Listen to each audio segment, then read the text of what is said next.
Hello class 12th students. This is date 18th of May 2020 lecture number 22। पिछले 10 lecture से electric field के बारे में पढ़ाया जा रहा है। जो लोग नहीं मेहनत कर रहे हैं मेहनत करिए। करियर ख़त्म हो गया तो ये सब बहाना नहीं चलेगा कि हम लोग जिस साल 12th दे रहे थे जेई दे रहे थे उस साल कोरोना था, ये था, वो था। मेहनत सबके लिए बराबर है। आप नहीं करेंगे तो आपका करियर ख़त्म हो जाएगा। तो इलेक्ट्रिक फील्ड में डाइपोल बहुत दिन से पढ़ रहे हैं, उसी का ये लास्ट टॉपिक है। तो हमने पहले पढ़ा डाइपोल किसको कहते हैं, फिर बताया गया डाइपोल मोमेंट किसको कहते हैं, उसके बाद बताया गया कि डाइपोल के वजह से electric field axial axis point पर कितना होता है, फिर इक्वेटोरियल पॉइंट पर कितना होता है, फिर एनी पॉइंट पर कितना होता है। फिर लेक्चर नंबर 21 में पढ़ाया गया कि एक डाइपोल को एक डाइपोल को एक डाइपोल को एक डाइपोल को एक डाइपोल को अगर uniform electric field uniform electric field में प्लेस कर देंगे तो उसमें इतना टॉर्क लगेगा। ये प्रूफिंग लेक्चर 21 में करवाया हुआ है, प्रूव्ड अर्लियर। लेक्चर 21 में ये पढ़ाया गया था कि एक डाइपोल है, इसको अगर आप एक यूनिफॉर्म इलेक्ट्रिक फील्ड के बीच में प्लेस करेंगे तो इसमें एक टॉर्क लगेगा और इस टॉर्क के लगने की वजह से जो डाइपोल है ये घूमने लगेगा। ठीक है, तो घूमने का मतलब क्या हुआ, घूमने का मतलब क्या हुआ, घूमने का मतलब क्या हुआ, घूमने का मतलब क्या हुआ कि पोजीशन चेंज हो रहा है। और 2 क्लास में नहीं 8th 9th क्लास का आपने पढ़ा है कि एक ऐसा एनर्जी जिसके वजह से बॉडी का शेप, पोजीशन, कॉन्फ़िगरेशन चेंज हो जाए, वैसे एनर्जी को हम लोग पोटेंशियल एनर्जी कहते हैं। ये खुद से नहीं घूमा है, ये खुद से नहीं घूमा है, ये खुद से नहीं घूमा है। इसमें एक यूनिफॉर्म इलेक्ट्रिक फील्ड वाला एक्सटर्नल फैक्टर लगा जिसके वजह से इस डाइपोल को अगर हम लोग एक यूनिफॉर्म इलेक्ट्रिक फील्ड में रख देंगे तो इसमें टॉर्क लगेगा जिसके वजह से घूमेगा। ये लेक्चर 21 में सिखाया गया है आपको, है ना। तो आज हम लोग पढ़ेंगे कि एनर्जी कितना, क्योंकि एक एक्सटर्नल फैक्टर लगाने की वजह से इसका position, shape, size, configuration change हुआ। और ऐसा एनर्जी जिसके लगाने के वजह से बॉडी का, सिस्टम का shape, size, position, configuration change हो जाए, वैसे एनर्जी को हम लोग पोटेंशियल एनर्जी कहते हैं। तो जब ये टॉर्क लगने की वजह से जब ये गोल गोल गोल घूमेगा यूनिफॉर्म इलेक्ट्रिक फील्ड में तो इसका एनर्जी, पोटेंशियल एनर्जी कितना होगा ये अभी हम लोगों को पढ़ना है। ठीक है, तो सबसे पहले जो लोग 11th क्लास में ठीक से पढ़े हैं, इस पे एक टॉर्क लग रहा है। ये तो मतलब लेक्चर 21 में देखा टॉर्क बराबर P sin थीटा। P तो कांस्टेंट आएगा, E कांस्टेंट आएगा, बट ये sin थीटा वेरिएबल है। ये sin थीटा इज वेरिएबल क्योंकि ये sin theta is the angle between P and E। तो ये जैसे जैसे चेंज होगा तो ये जो थीटा की वैल्यू है वो चेंज होगी। जब थीटा का वैल्यू चेंज होगा तो sin थीटा चेंज होगा। sin थीटा चेंज होने का मतलब ये जो टॉर्क है वो चेंज होगा। टॉर्क चेंज होना, फोर्स चेंज होना के वजह से जब एनर्जी निकालेंगे तो that will be work done by a varying force. इस केस में work done by a varying torque. इसमें पोटेंशियल एनर्जी mgh से नहीं निकलेगा, ये क्लास 11 पे सिखाया गया है। ये जो फोर्स, इस केस में ये जो टॉर्क है ये वेरिंग है, वेरिंग है, वेरिंग है, वेरिंग है, वेरिंग है। और वेरिंग फोर्स, वेरिंग टॉर्क का पोटेंशियल एनर्जी mgh से नहीं निकलता है। ये हम लोगों को मालूम है कि इसको थोड़ा सा ओरिएंटेशन करवाना पड़ेगा। Small amount of work done, small amount of work done in rotating the dipole through small angle D theta will be, पहले सिर्फ डी थीटा पर देखना पड़ेगा कितना, तो पूरा वर्क डन नहीं निकलेगा, डीडब्ल्यू निकलेगा। क्लास 11 रोटेशनल मैकेनिक्स और वर्क एनर्जी पावर में आपने पढ़ा है work done by a varying force. पहले डीडब्ल्यू बराबर एफ डीएस निकालते हैं, फिर integration. Work done by a varying torque, तो पहले डीडब्ल्यू निकालेंगे, फिर लिमिट लगा के इंटीग्रेशन करके तब टोटल वर्क डन आएगा। तो this DW will be torque D theta, और you can say this dw बराबर this torque is pe sin theta into d theta। therefore this dw से w चाहिए तो what we need to do is integrate। यहाँ पर हम लोग integration कर देंगे। अभी बात हो रहा है कि p बाहर आ जाएगा, e बाहर आ जाएगा और ये sin थीटा d थीटा का इंटीग्रेशन जो है वो बच जाएगा। तो dw को अगर ui माइनस uf लिखे मतलब इनिशियल पोटेंशियल एनर्जी से final potential energy, initial potential energy से फाइनल पोटेंशियल एनर्जी, इनिशियल से फाइनल, इनिशियल से फाइनल, इनिशियल से फाइनल, इनिशियल से फाइनल। तो एंगल का भी कुछ मान लेते हैं, शुरुआत में मान लेते हैं कि ये कुछ थीटा पर था, तो इसको मान लेंगे थीटा इनिशियल, थीटा आई से थीटा फाइनल।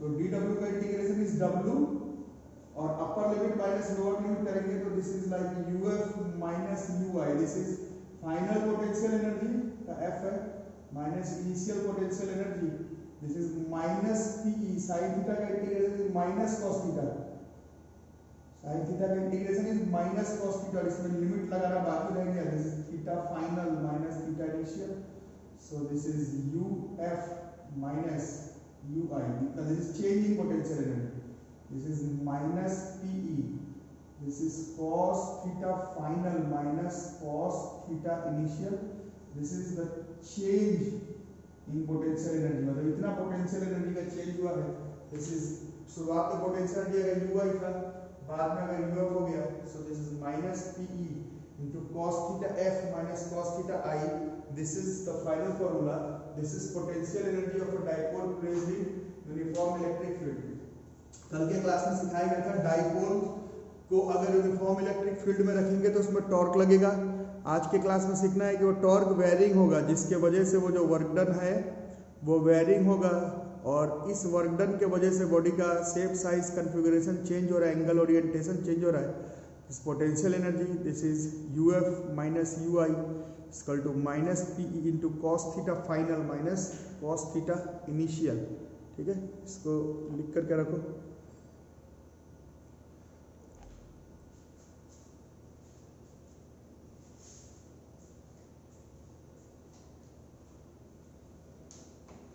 इसके बाद नोट बना करके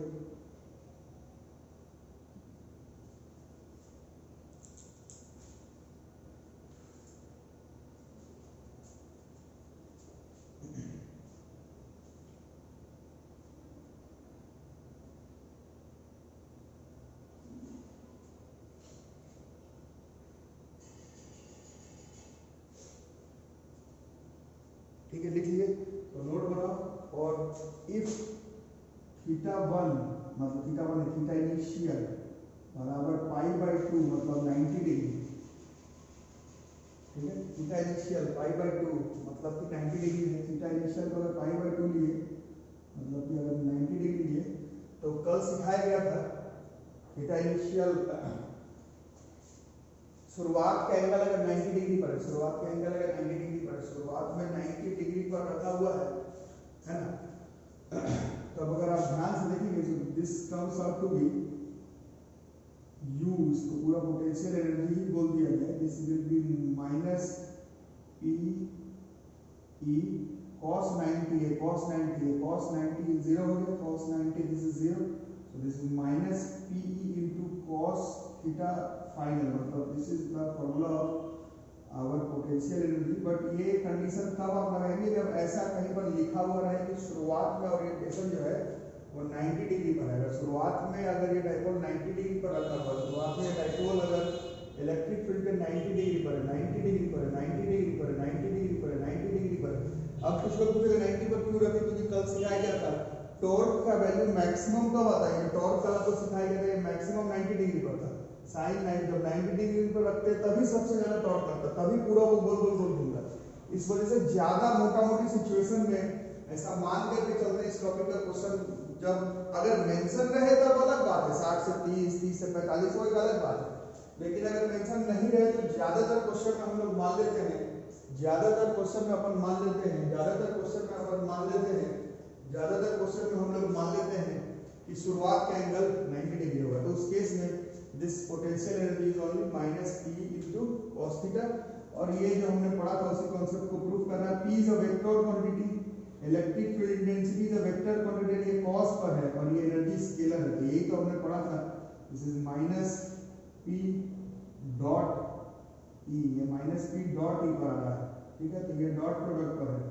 p vector e vector dot पे एनर्जी आया ये स्केलर, और कल पढ़े थे p vector e vector cross product का आएगा टॉर्क। बट इस सिचुएशन को आप लोग ध्यान से देखिए, ये फॉर्मूला हमेशा मत लगाना, ये फॉर्मूला भी लगाएंगे देख देख करके और ये फॉर्मूला भी लगाएंगे, अपना हिसाब से अरेंजमेंट कर लेंगे। मोटा मोटी कॉन्सेप्ट ये है कि अगर एक डाइपोल को उठा करके अगर आप यूनिफॉर्म इलेक्ट्रिक फील्ड में रख देते हैं तो उसमें उसमें टॉर्क लगेगा। अगर नॉन यूनिफॉर्म इलेक्ट्रिक फील्ड में रखते हैं तो कल बताएगा टॉर्क भी लगेगा और फोर्स भी लगेगा, बट वो आपके सिलेबस में नहीं है, एमसीक्यू वगैरह में पूछा जाता है। ऑफिशियल सिलेबस में ये है, यूनिफॉर्म इलेक्ट्रिक फील्ड में अगर डाइपोल को अगर प्लेस कर देते हो तो उसमें टॉर्क लगेगा।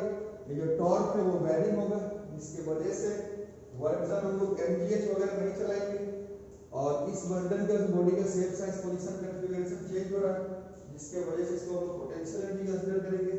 Final potential energy minus initial potential energy में ये फॉर्मूला लगाएंगे। और क्वेश्चन में कुछ मेंशन नहीं किया हुआ रहता है तो जनरली शुरुआत के एंगल 90 डिग्री मानते हैं, क्योंकि इसी केस में टॉर्क का वैल्यू जो है वो मैक्सिमम आता है। तो कुछ नहीं मेंशन रहे तो इसी पर जनरली क्वेश्चन पूछा जाता है। और u बराबर minus P cos theta minus P dot E से आपका मेरा काम जो है वो चल जाता है। It's a very fine topic और ये आपको डाइपोल में पढ़ना है। जो लोग इंटेलिजेंट है पढ़ने में, डाइपोल का डेफिनेशन, डाइपोल मोमेंट, फिजिक्स में मीनिंग थोड़ा सा अलग है, केमिस्ट्री में मीनिंग थोड़ा सा अलग है। डाइपोल के वजह से इलेक्ट्रिक फील्ड एक्सियल पर, इक्वेटोरियल पर, एट एनी पॉइंट पर, और उसके बाद फिर torque when placed in uniform electric field, और potential energy of a dipole in uniform electric field. इतना टॉपिक आपको पढ़ना है, ठीक है। इसको आप लोग प्रैक्टिस करेंगे। न्यूमेरिकल सब एक साथ ही करवाया जाएगा, पहले सारा टॉपिक देख लो। देखिए कुछ न्यूमेरिकल हल्का हल्का टाइप का, मेंस एडवांस का नहीं, बस समझने के लिए। एंड इलेक्ट्रिक डाइपोल है, लेंथ दिया हुआ 4 सेंटीमीटर, मतलब 2a, this is 4 centimetre, 4 into 10 की power -2 metre, when placed with its axis making an angle of 60 degree with a uniform electric field. Dipole theta किसको कहते थे? टॉर्क बराबर P sin theta is the angle between dipole and electric field. ये 60 degree दिया हुआ है, ठीक है। टॉर्क दिया हुआ है 4√3 न्यूटन मीटर, और चार्ज दिया हुआ है 8 नैनो कूलम, 8 into 10 की power -9 coulomb. 8 nano coulomb is 8 into 10 की पावर -9 कूलम। सबसे पहले इलेक्ट्रिक फील्ड पूछता है, तो यहाँ पर टॉर्क बराबर पहले P निकाल लेते हैं। तो P बराबर हमने पढ़ा P is Q into 2, Q is 8 into 10 की पावर -9, और ये पूरा ही 2a है, गलती से इसमें मल्टीप्लाई मत कर देना। 2a दोनों डाइपोल इक्वल अपोजिट चार्ज को इसका दूरी को 2a दिया जाता है। सो दिस इज 32 into 10 की पावर -11, है ना, कूलम मीटर। इसके बाद टॉर्क बराबर PE into sin theta, torque is 4√3, P is 32 into 10 की पावर -11। ये निकालना है sin 60√3/2, ये √3 से √3 कट जाता है, ये 16 बार में कट जाता है, ये 4 बार में कट जाता है, तो E बराबर हो जाता है, E comes out to be 2.5, है ना। नीचे आ जाएगा, दिस इज 2.5 into 10 की पावर -10 या +10 की power 10, this is Newton coulomb, Newton पर कूलम नहीं, मतलब न्यूटन कूलम नहीं, न्यूटन पर कूलम, है ना। दिस इज इलेक्ट्रिक फील्ड आ गया, यहाँ तक समझ गए। अब क्या निकालना है इसमें? अब इसमें बोलता है एनर्जी निकालने के लिए, तो अब यहीं पर कॉन्सेप्ट है, कॉन्सेप्ट नहीं है, याद करना आप लोगों को। अब पोटेंशियल एनर्जी दिया हुआ है और एक ही एंगल दिया हुआ 60 डिग्री, मतलब ऐसे ही केस में हम लोग कंसीडर करते हैं कि थीटा इनिशियल 90 डिग्री रहा होता, ये मानना नहीं दिया वो सब, आप कुछ नहीं कर सकते, क्वेश्चन में नहीं दिया वो, यही मानना है जो पोटेंशियल एनर्जी निकालते समय बी सेक्शन निकालते और मान करके चलना है कि इसका थीटा इनिशियल 90 डिग्री।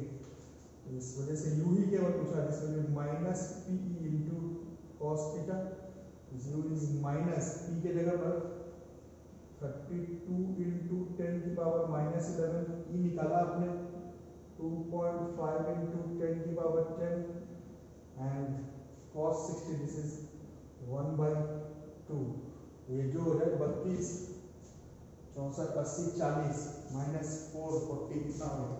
कैलकुलेशन करोगे तो -4, तो एग्जैक्ट आ रहा है -4 जूल।